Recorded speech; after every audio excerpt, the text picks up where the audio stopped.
Namaskar. Namaskar and welcome to the Eikam series of Gita on the Go. And here in this first episode, it is indeed with both pride and my privilege to introduce to you my collaborator, my partner in this series, Samir Parekh. Samir, namaskar. Namaskar. And I must tell all our viewers, I have known Samir for over a decade and a half almost now. We've worked together on multiple projects, multiple aspects, multiple things, and I've realized that I enjoy going back to Samir because Samir always has an answer for me. It's only much later that I found out that Samir has all the answers because Samir has been a part of the Chinmaya mission and has been working on all scriptures, the Bharatiya Sahitya, the Vedanta, the Brahmaranyakas, the Upanishads, the Bhagavad Gita, ever since he was born. And therefore, he is indeed my go-to person and has been for all my doubts, my queries, my questions, my fears. When I need to introspect, Samir is my go-to person. And it is therefore indeed with great privilege that I welcome Samir on Gita on the Go. Namaskar, Eika. That was quite an eulogy. And I genuinely don't know if I deserve that, but thanks for bringing all of that up. You know what? Today you have started off with Gita on the Go and you've invited me as a guest to co-facilitate this entire series with you. But today I'm going to flip things around and I'm going to ask you a question. Why Gita on the Go? Why did you name this episode or this series Gita on the Go? That's actually a good question, Samir. And I'm trying to remember the times when I was unfamiliar with the Bhagavad Gita, and I'm trying to go back to that time that I had come to you originally. And even before coming to you, Samir, there were so many scripts, books, texts, commentaries that I had been through on the Bhagavad Gita, and I realized two things. Either they were very deep. So either one way to study the Bhagavad Gita was go into it completely, chapter, shloka by shloka, and जैसे आप कहते हैं ना, have the Gita go through you rather than you going through the Gita. Absolutely. So either there was that, and most of that text commentary was also very religious, very bhakti oriented, very faith based, which was fine from the faith aspect. But I'm not sure if it helped me understand it intellectually. Okay. That was one side. The other side of it was, Gita, which was the Bhagavad Gita, which was just put out there in tweets, in 18 top shlokas, in today's commentary, and here is your framework from the Bhagavad Gita. So I like that one. The one that says जो होगा सो अच्छा होगा, जो होने वाला है वो अच्छा हुआ था, whatever. I don't even. I mean, it's so dressed down that. So there were these pithy statements that were put out there, and that became the Bhagavad Gita. And I think that is where my discomfort began, in terms of saying that this was too superficial and the other one was too deep. And the Bhagavad Gita that we do, or the Bhagavad Gita that you have done, the Bhagavad Gita that you talk about, is actually the entire ocean in itself.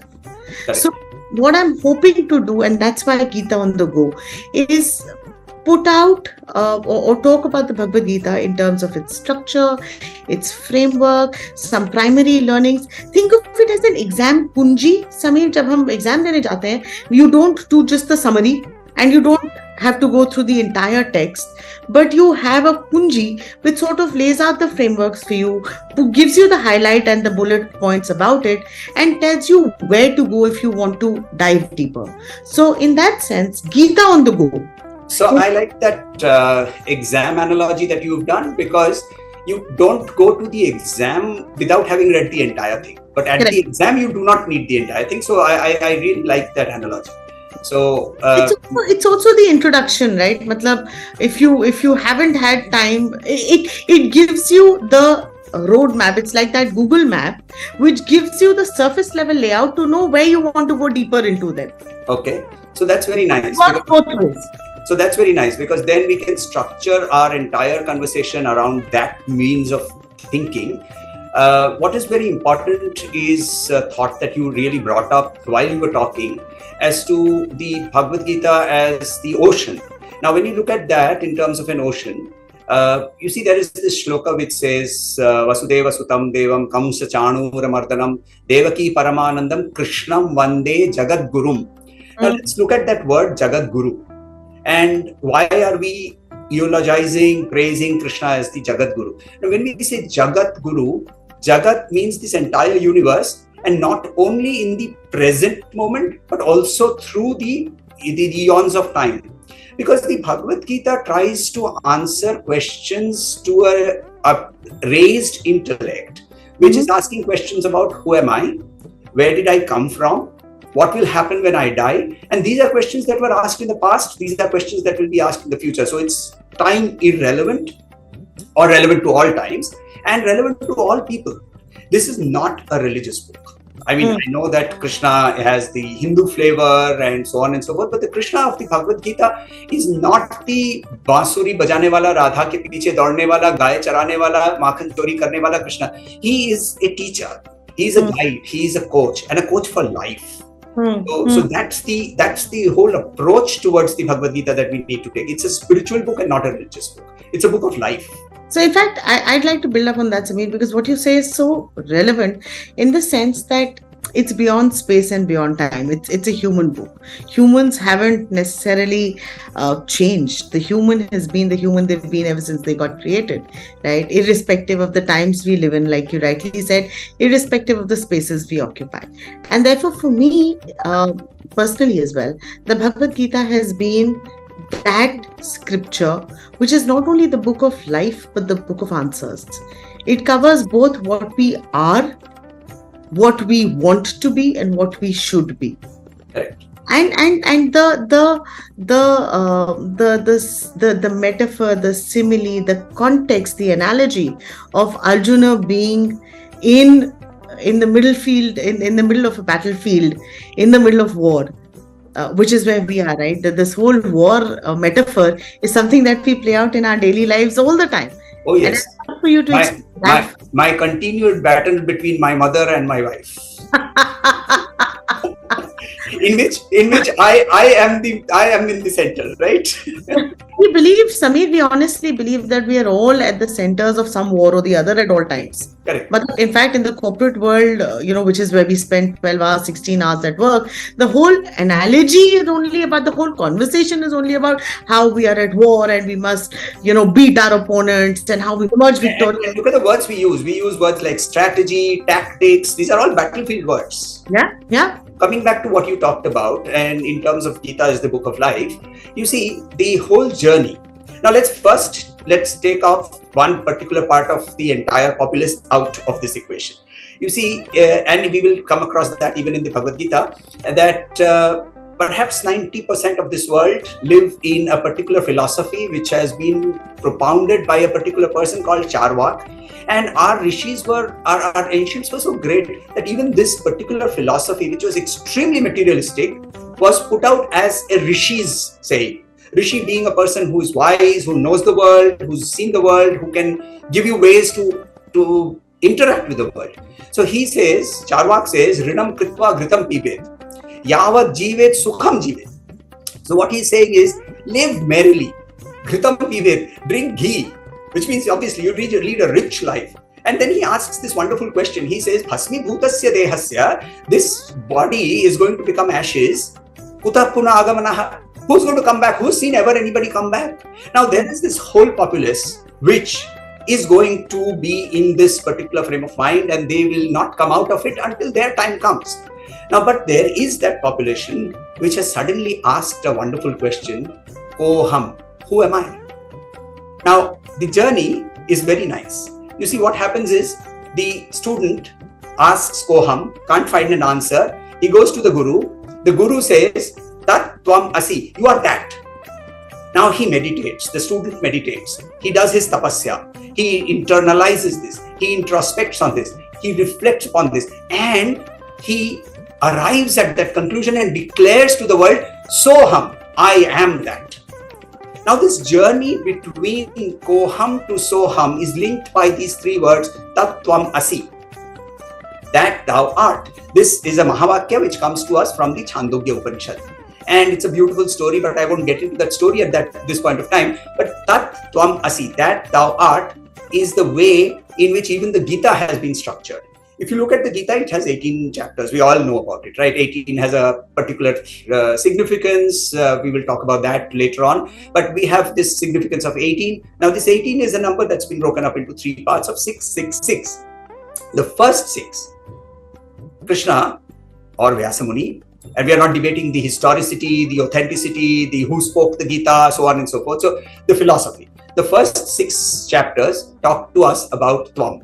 Who am I? Who are you? The second 6 chapters talk about 7 to 12, talk about Tat, the world around us. What is it really?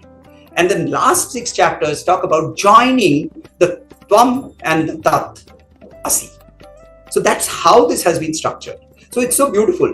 We will come across a certain thought in the first 6 chapters. In the second set of 6 chapters, the same thought will be repeated with a completely different perspective, and our worldview expands. And that's the entire flow of how the Bhagavad Gita goes. Okay, so and this is how we will go about it as well, Samir. That we will. So today is, of course, our introductory chapter. It's our summary chapter. It's about saying what we are doing, how we are doing, how are we to be consumed, how are we to be thought about it. I would actually also want to come back to the Dhyana shlokas. But while we are doing that, what the structure of this series for our audience here will be our introductory chapter today, our introductory episode today. We will then cover 1 chapter per episode. So we will have 18 chapters of the 18 episodes of the 18 chapters. True. After every 6 chapters, we will have a summary episode which sort of encapsulates everything that we've spoken about, about Tvam, and then about Tat, and then about Asi. So that's how we'll structure this. I'd love for you, Samir, to spend some time about the Dhyana shlokas, because while the Bhagavad Gita text is popular starting from chapter 1, the Dhyana shlokas are something that not very many people are familiar with. Very true. So there are 9 shlokas which are there in the Dhyana shlokas.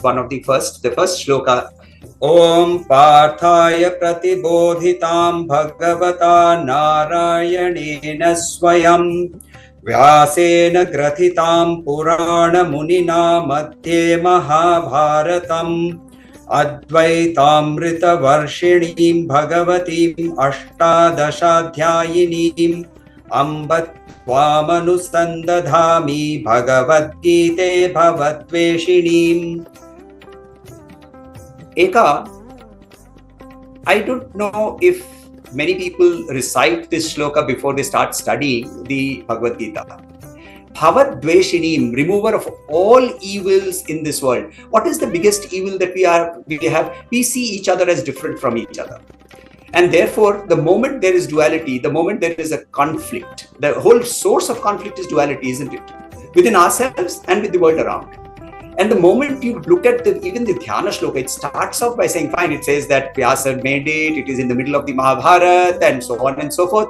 But it starts off by saying, Gita, you are my mother, because you teach me how to remove all the evils in this entire world, starting with me. And therefore, the Dhyana shlokas are so important.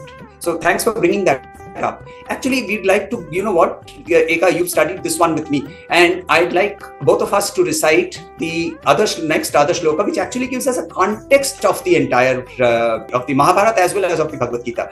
So let's do that shloka together. Let's do this together.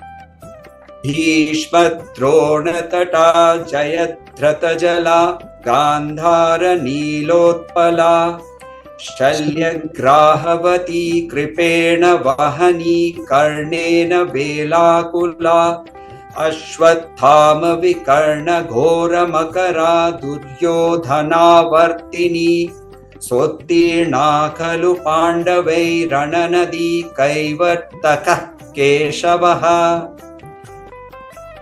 Eika, what a beautiful thing. Bhishma, Drona, Tata. In this river of life, Bhishma and Drona, they were the two corners, or the two edges of the river. And this particular shloka brings out all the important players of both sides. And he says, the author of this Dhyana shloka says that it is but obvious that the Pandavas, who like you and I are struggling to cross this ocean of life, this river of life, to reach the other side. So Tirna Khalu Pandavai, all the Pandavas would definitely, they would have crossed over. Because you know what? Kaivartakaha. Kaivartaka is the person जो जिसको हम लोग माझी बोलते हैं, नदी पार कराता है. तो वो हाँ, खेवट, एब्सोल्युटली. कैवर्तक का वर्ड कम्स, उसका तत्सम खेवट होता है. तो वो खेवट है जो हमें नदी पार करवा रहा है. और वो खेवट कौन है? केशव है, कृष्ण है. Krishna not in the form of the, again as I keep saying, not the Shankha Chakra Gadadhari, Moru Mukutadhari, Pitambara Vastradhari, Vaijanti Maladhari. वो वाले कृष्ण नहीं. The Krishna of the Gita, the Krishna who is teaching us how to cross this ocean of life. So this beautiful Dhyana shloka, and there are 9 of them, which in which one of them I have already recited, the Vasudeva Sutam, and it ends by saying that this entire study is for understanding that oneness which even the rishis and the devas, they can only visualize in the deepest of their meditations. What is it saying? It's saying that you need to internalize. That then brings me to the next question of saying, so in very many ways, the way I see the Dhyana shlokas, and I've always seen them, is in the format of saying that this is the summary consumption of the Bhagavad Gita. It's like the introduction. This is what you're heading in for. This is what we'll cover. And this is how you need to consume it. So my next question, therefore, to you, Samir, is while this, the Gita on the Go series, is your and my yajna, it is our dedication, it is our havan, it is our effort and our yajna to the samarpan to the Bhagavad Gita. How would you like our audience, our viewers, to consume it best? Because you spoke about how Dhyana shlokas themselves mention that the Gita must be internalized. So you know what? You already talked about the cheat sheet that you carry into your examination.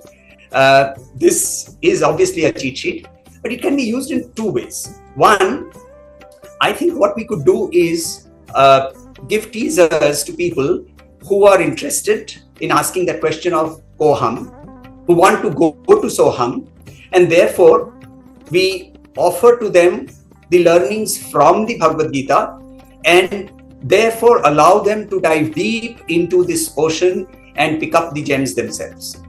So what we are going to do here is we will possibly talk about a few shlokas here and there.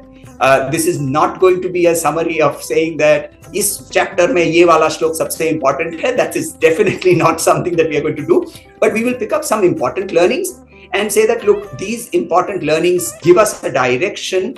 And if you want to know more, get deeper, get into this, and obviously also ask us questions. Perfect. And in fact, I'm going to build up on that as we sort of conclude our summary chapter and welcome you into the Eikam series of Gita on the Go, to say that for you to best consume, best understand, allow the Bhagavad Gita to go through you, here's what we recommend you do. We will be putting out every episode, every chapter, like Samir said, some learnings, some incidents, some reflections. We will park with you some questions you might want to mull over within your own self. And this, by the way, will be especially critical and important in the first 6 chapters when we are talking about Tvam, about you, about that shift from Koham to Soham. And this is how we would request you to be a part of our journey. If there are any doubts, any questions, so we will be broadcasting Gita on the Go in whatever channels we can. We'll be up on YouTube, on Facebook, on LinkedIn, on Instagram, on maybe perhaps a link on Twitter as well, on WhatsApp. For all of those of you who engage with us on WhatsApp, we will be out there. If you hear of us, if you see us, reach out. We will make sure that you receive this from us. That's why we are doing this. And if you have any doubts, any questions, any thoughts, thoughts, any reflections, do reach out to us. All the links are provided below. All the email address that you can reach to us is provided below. We will be out there on all our social media channels. Write in, ask questions, engage, and do be a part of us as we welcome you to the Eikam series and to your own journey of Gita on the go. Samir, I look forward to our journey together. Om Shanti Shanti Shanti. Shri Gurubhyo Namaha Harihi Om.